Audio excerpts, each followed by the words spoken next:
तो beta decay देखते हैं। तो बीटा डीके में दो टाइप है ना, एक को हम बोलते हैं बीटा माइनस डीके। तो इसमें क्या होता है, न्यूक्लियस में एक न्यूट्रॉन जो है वो प्रोटॉन में चेंज हो जाएगा और प्रोसेस में इलेक्ट्रॉन एक रिलीज कर देगा। ठीक है। अच्छा, इसको सिंबल के फॉर्म में यदि हम लिखें न्यूक्लियस के, तो इसको इस फॉर्म में लिख सकते हैं, मास जो है ए, जेड एटॉमिक नंबर।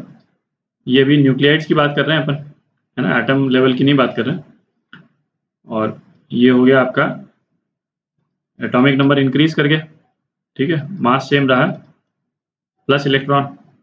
ठीक, इसके यदि रियल लाइफ एग्जांपल देखते हैं तो 14 कार्बन, तो इसमें बीटा डीके होके एक नाइट्रोजन का एटम बन गया और एक इलेक्ट्रॉन निकल गया। तो ये तो फर्स्ट टाइप हो गया बीटा डीके का।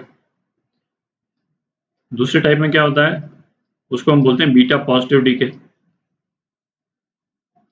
और या फिर जैसे बीटा माइनस डीके को इलेक्ट्रॉन एमिशन बोलते हैं। इसमें जो पार्टिकल रिलीज होता है उसको पॉजिट्रॉन बोलते हैं, पॉजिट्रॉन एमिशन। अच्छा, तो देखते हैं क्या होता है इसमें। तो इसमें न्यूक्लियस में एक प्रोटॉन जो है वो न्यूट्रॉन में और एक पॉजिट्रॉन में चेंज हो जाएगा। ये E प्लस जो है वो पॉजिट्रॉन है, तो पॉजिट्रॉन जो है वो मास में इलेक्ट्रॉन के बिल्कुल बराबर होता है और चार्ज उसका पॉजिटिव होता है। ठीक है, और इसको सिंबॉलिक फॉर्म में लिखें यदि न्यूक्लियाइड के, तो हम लिख सकते हैं AZ। यदि ये न्यूक्लियस है तो ये कन्वर्ट हो जाएगा आपका, एटॉमिक नंबर एक कम हो गया, मास नंबर सेम रहा, प्लस एक पॉजिट्रॉन निकल गया। ठीक है। अच्छा, इन दोनों ही केसेस में है ना, ये तो बोल देना जरूरी है कि ये इलेक्ट्रॉन जो निकल रहा है वो इलेक्ट्रॉन एग्जिस्ट नहीं करता है न्यूक्लियस में। ये उसी टाइम पे जब ये न्यूट्रॉन डिसइंटीग्रेट हो रहा है उसी टाइम पे प्रोड्यूस होता है प्रोटॉन के साथ में, है ना, पहले से नहीं एग्जिस्ट कर रहा है।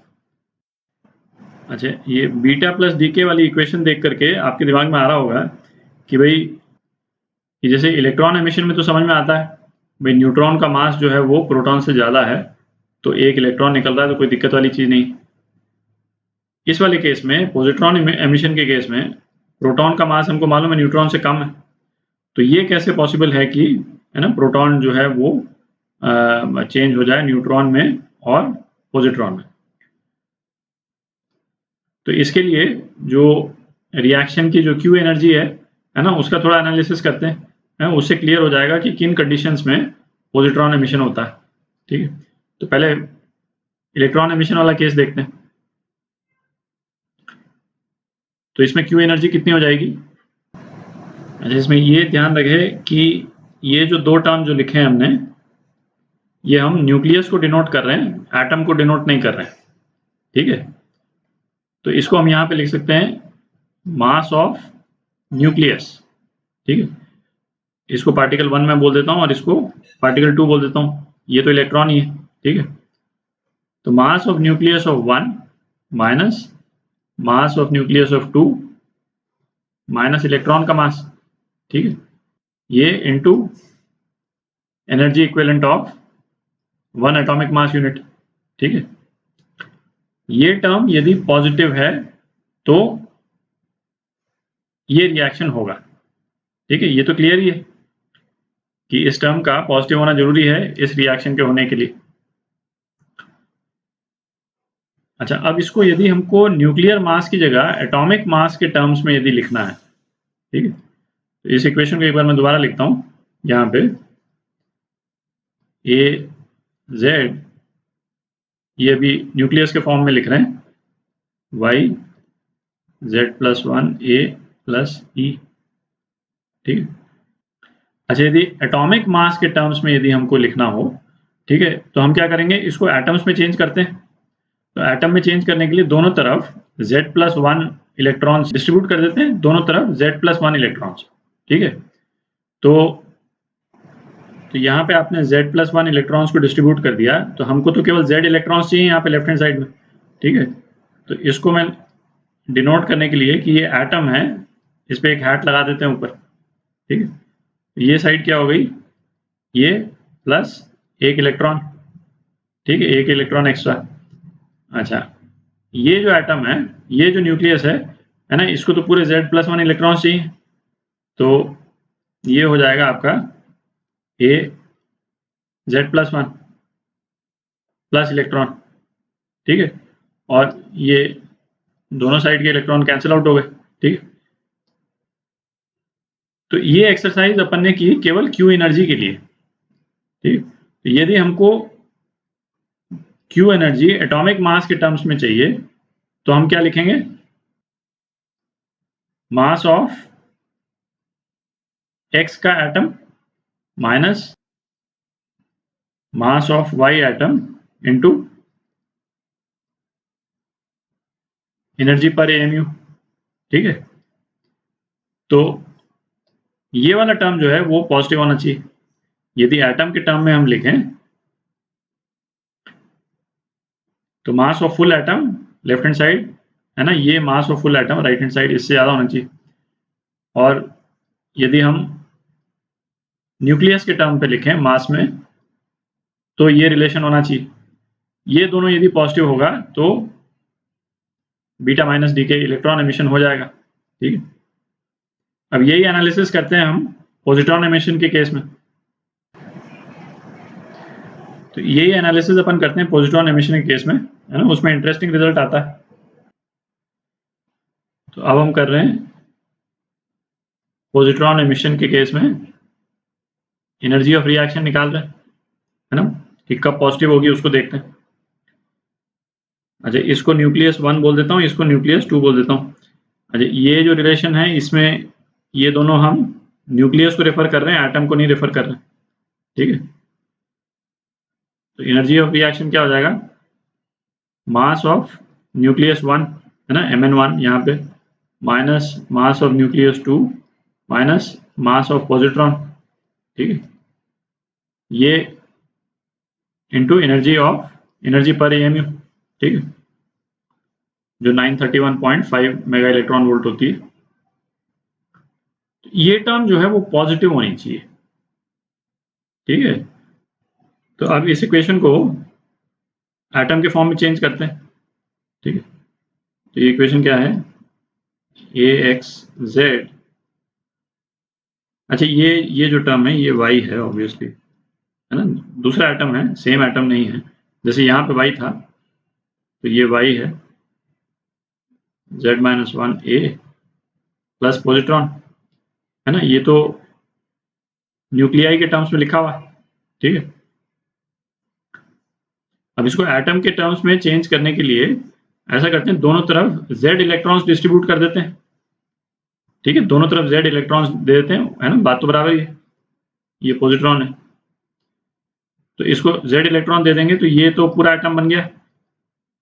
एटम डिनोट करने के लिए हैट लगा दिया मैंने, ठीक है। और ये कितना हो जाएगा, अच्छा, इस वाले न्यूक्लियस को चाहिए केवल Z-1 इलेक्ट्रॉन्स चाहिए, ठीक है। तो Z-1 इलेक्ट्रॉन्स तो इसको दे दिए, तो ये एक एटम बन गया, प्लस एक इलेक्ट्रॉन बच गया अपने पास में, और एक ये पॉजिट्रॉन और बच गया, ठीक है, दिख रहा है। अच्छा, अब हम एनर्जी ऑफ रिएक्शन यदि निकालें तो क्या कंडीशन आती है अपने पास में कि मास ऑफ x बार, ये वाला atom, minus mass of y बार, ठीक है, माइनस, अच्छा इन दोनों का मास तो सेम ही है, अभी तो मास ही देख रहे हैं अपन, ठीक है, minus twice mass of electron, ठीक है, इनटू एनर्जी ऑफ 1 AMU, है ना, सारे मासेस को अपन AMU में ले रहे हैं। तो अब ये वाली जो इक्वेशन है, इससे आपका जो आंसर, वो जो क्वेश्चन अपन ने उठाया था शुरू में, है ना, वो एड्रेस होता है, इन द सेंस कि जैसे इसमें प्रोटॉन से न्यूट्रॉन और पॉजिट्रॉन प्रोड्यूस हो रहा है, तो ये पॉजिट्रॉन एमिशन केवल तब होगा जब ये ब्रैकेट वाली टर्म तो हमको पॉजिटिव चाहिए, तो ये ब्रैकेट वाली टर्म कब पॉजिटिव होगी, जब पहला एटम जो है है ना, और दूसरा वाला जो एटम है उसमें मास डिफरेंस कम से कम 2 इलेक्ट्रॉन के बराबर होना चाहिए। ठीक है, तो यदि ये कंडीशन सेटिस्फाई होती है तब तो पॉजिट्रॉन एमिशन होगा, है ना, वरना नहीं होगा। अच्छा, इलेक्ट्रॉन एमिशन और ये पॉजिट्रॉन एमिशन में एक और पार्टिकल एमिट होता है साथ में। ठीक है, उसको अभी तक अपन ने डिस्कस नहीं किया है, और वो कैसे मतलब साइंटिस्ट ने इंटरप्रेट किया कि एक और पार्टिकल होना चाहिए, उसको जरा डिस्कस करते हैं। तो अभी जैसे अपन ने दोनों रिएक्शंस की क्यू वैल्यू निकाली थी, एनर्जी ऑफ रिएक्शन। ठीक है, अच्छा, क्यू वैल्यू से ये जो न्यूक्लियस है और इलेक्ट्रॉन है, इन दोनों की काइनेटिक एनर्जी कितनी होगी वो हम निकाल सकते हैं आराम से। ठीक है, तो बेसिकली हम जैसे काइनेटिक एनर्जी ऑफ इलेक्ट्रॉन तो निकाल सकते हैं, है ना, इस केस में इलेक्ट्रॉन, और काइनेटिक एनर्जी ऑफ पॉजिट्रॉन इस वाले पॉजिट्रॉन एमिशन वाले केस में। ठीक है, तो साइंटिस्ट ने, है ना, नंबर ऑफ इलेक्ट्रॉन जो निकल रहे हैं और उनकी काइनेटिक एनर्जी उसको प्लॉट किया, तो वो प्लॉट जो है वो इस टाइप का आया। तो प्लॉट जो है वो इस टाइप का आया। तो यहाँ पे हमने जो नंबर ऑफ बीटा पार्टिकल्स जो एमिट हो रहे हैं और उनकी काइनेटिक एनर्जी कितनी है उसको प्लॉट किया। तो ये हमने देखा कि Q वैल्यू के अकॉर्डिंग जो काइनेटिक एनर्जी हम कैलकुलेट करते हैं इलेक्ट्रॉन की होनी चाहिए, वो बहुत कम इलेक्ट्रॉन्स की है, और वो है ये Ke मैक्स जो हमने शो कर रखा है ग्राफ में, ये है। मेजॉरिटी इलेक्ट्रॉन्स की काइनेटिक एनर्जी जो है उससे कम है। आप देख रहे हैं, मेजॉरिटी, बहुत ही कम इलेक्ट्रॉन्स ऐसे हैं जिनकी काइनेटिक एनर्जी उतनी आती है जो Q वैल्यू से हम प्रेडिक्ट करते हैं। ठीक है, अच्छा, तो एक एस्पेक्ट तो ये, दूसरा एक और वियर्ड एस्पेक्ट था इसका, बीटा डीके का। अच्छा, वो क्या था कि जैसे सपोज ये न्यूक्लियस है जो डिसइंटीग्रेट हो रहा है। ठीक है, और ये डिसइंटीग्रेट हो रहा है आपका एक दूसरे न्यूक्लियस में और एक इलेक्ट्रॉन में। ठीक है, तो अब कंजर्वेशन ऑफ मोमेंटम क्या बोलता है कि भाई इन दोनों का डायरेक्शन जो है वो अपोजिट डायरेक्शन में होना चाहिए। जैसे इलेक्ट्रॉन इस डायरेक्शन में जाएगा तो न्यूक्लियस जो है वो इस डायरेक्शन में जाना चाहिए। ठीक है, पर ऐसा नहीं हुआ। उन्होंने देखा कि न्यूक्लियस इस डायरेक्शन में जा रहा है, तो इलेक्ट्रॉन जो है वो इस डायरेक्शन में जा रहा है। ठीक है, तो इसका मतलब ये है ना, इसका मतलब ये इंटरप्रेट किया गया कि कोई एक ऐसा पार्टिकल है ना, कोई एक ऐसा पार्टिकल है जो मोमेंटम कंजर्व कराने के लिए हमको चाहिए कि भाई जो इस डायरेक्शन में जाए, तभी तो मोमेंटम कंजर्व होगा, नहीं तो मोमेंटम तो कंजर्व होगा ही नहीं। ठीक है, तो काइनेटिक एनर्जी भी कंजर्व नहीं हो रही है और मोमेंटम भी एक तरह से कंजर्व नहीं हो रहा है।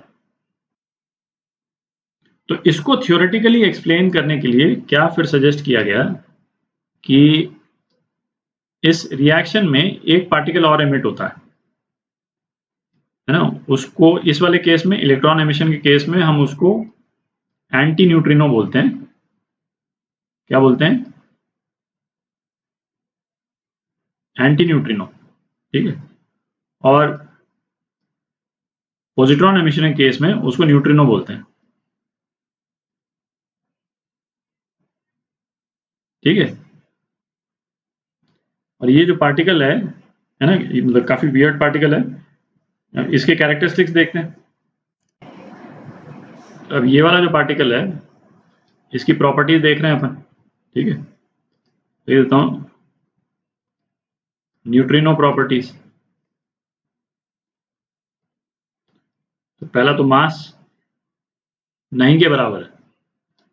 नहीं के बराबर है मतलब इसका, यदि हम इलेक्ट्रॉन से भी बहुत ज्यादा कम, आपको एक रफ आइडिया यदि दें कि इलेक्ट्रॉन का रेस्ट मास की एनर्जी इक्विवेलेंट कितना होता है, 0.51 मेगा इलेक्ट्रॉन वोल्ट। ठीक है, मतलब इलेक्ट्रॉन का एनर्जी इक्विवेलेंट जो हम लिख रहे हैं वो mass of electron into c square, है ना, ये चीज निकालेंगे तो 0.51 मेगा इलेक्ट्रॉन वोल्ट आता है। ये आता है इलेक्ट्रॉन का, और न्यूट्रिनो का कितना है, 1 इलेक्ट्रॉन वोल्ट अप्रोक्सीमेटली। तो आप सोच सकते हैं कि मतलब कितना कम है ये, मतलब इससे, है ना, हाफ अ मिलियन हो गया, मतलब कितना हो गया, 5 लाख हो गया, है ना, 500,000 5 लाख गुना कम है ना, तो मतलब नहीं के बराबर है बेसिकली मास। और चार्ज जो है वो 0 है ना, क्योंकि चार्ज तो प्रोटॉन और इलेक्ट्रॉन उसी में कंजर्व हो गया, ठीक है। अच्छा, और ये पार्टिकल है, ये वेव नहीं है ना, it is not a wave. तो अब आप सोचें कि मतलब इस तरह का पार्टिकल, और ये एनर्जी कैरी करता है, ऑब्वियसली जो बैलेंस एनर्जी है वही न्यूट्रिनो ही कैरी कर रहा है ना, एनर्जी कैरी करता है और मोमेंटम भी होता है इसमें, है ना, पांचवा क्या है ना, मोमेंटम भी है।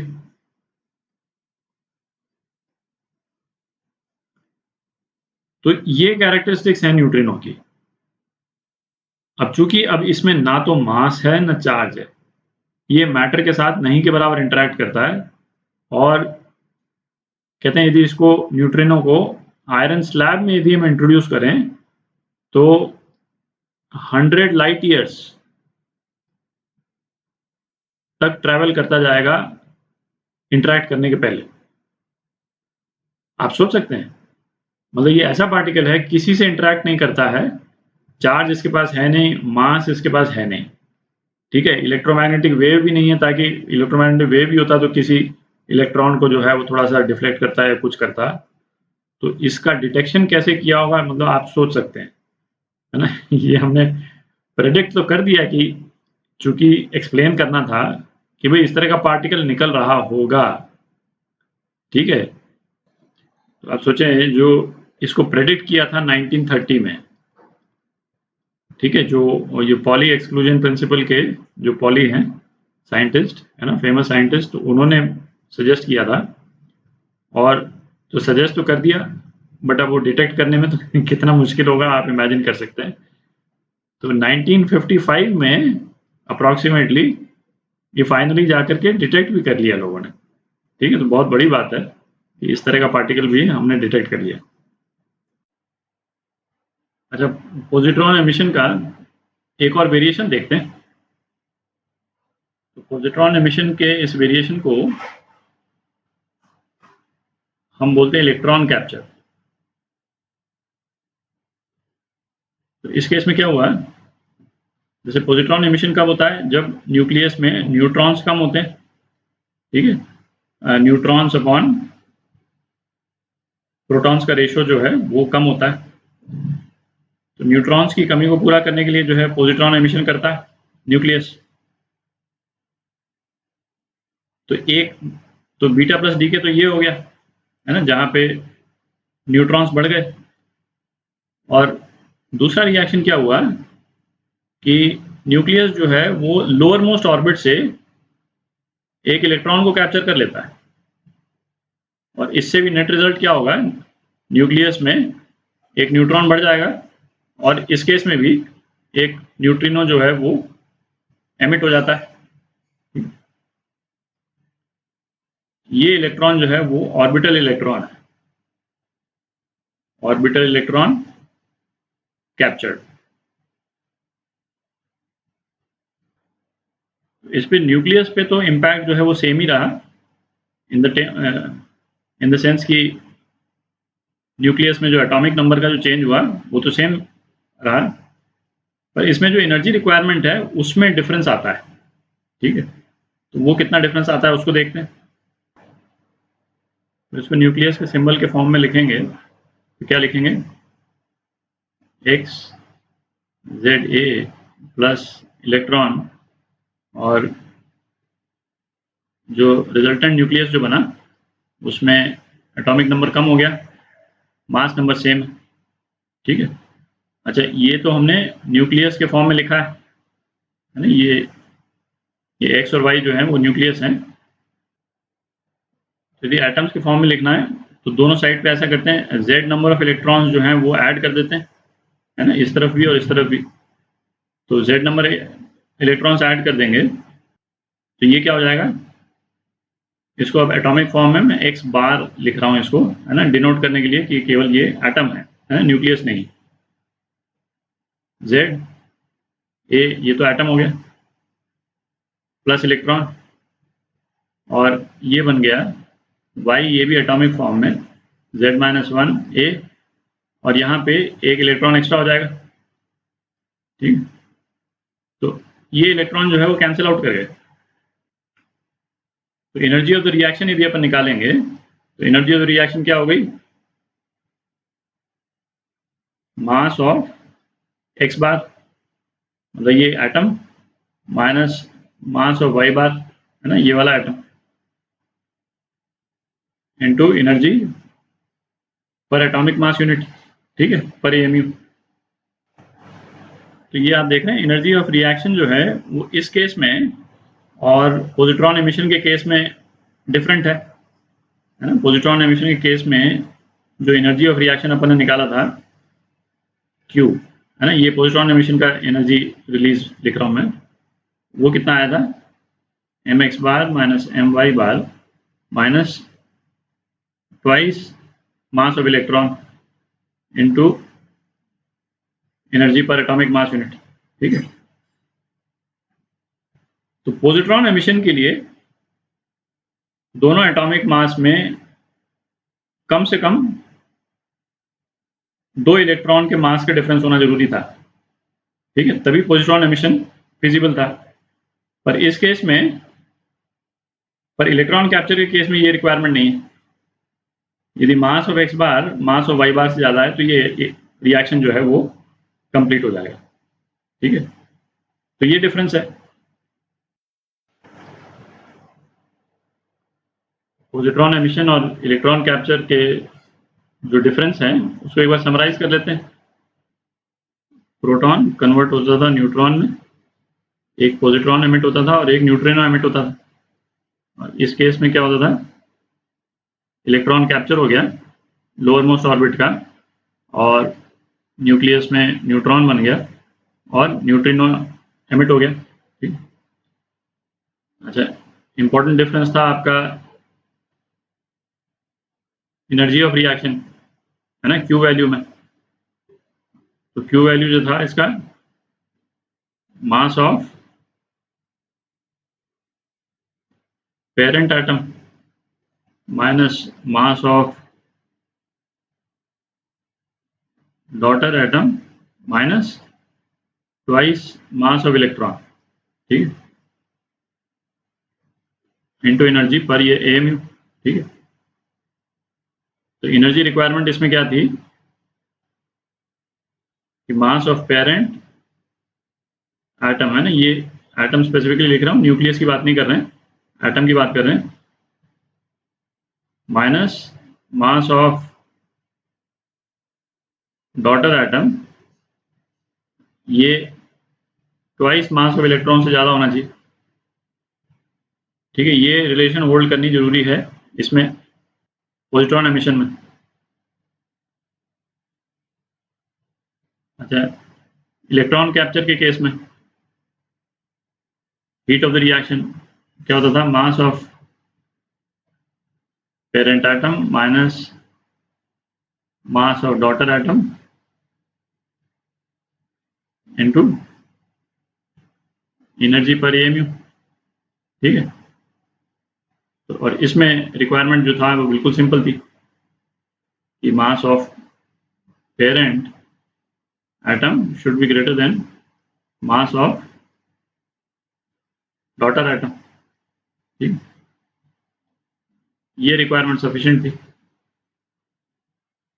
तो इसका इम्प्लीकेशन ये हुआ कि जिन केसेस में न्यूक्लियस को न्यूट्रॉन तो चाहिए, है ना, न्यूट्रॉन जो है वो रेशियो में कम है, पर ये रिक्वायरमेंट सेटिस्फाई नहीं हो रही है, तो उस केस में वो क्या करेगा, इलेक्ट्रॉन कैप्चर करके भी कर सकता है। ठीक, और यदि हम ये देखें कि किस तरह के न्यूक्लियस में पॉजिट्रॉन एमिशन होता है और किस में इलेक्ट्रॉन कैप्चर होता है, तो पॉजिट्रॉन एमिशन जो है वो लाइट न्यूक्लियाई में होगा। नॉर्मली लाइट न्यूक्लियाई में पॉजिट्रॉन एमिशन होगा और ये जो है वो हेवी न्यूक्लियाई में होता है इलेक्ट्रॉन कैप्चर। ठीक, एक तरह से लॉजिकल भी है, इलेक्ट्रॉन को कैप्चर करने के लिए आपको, है ना, फोर्स ऑफ अट्रैक्शन चाहिए, तो वो आपको हैवी न्यूक्लियर में मिल जाएगा। ठीक है, तो ये ब्रॉड डिफरेंस हो गए दोनों में।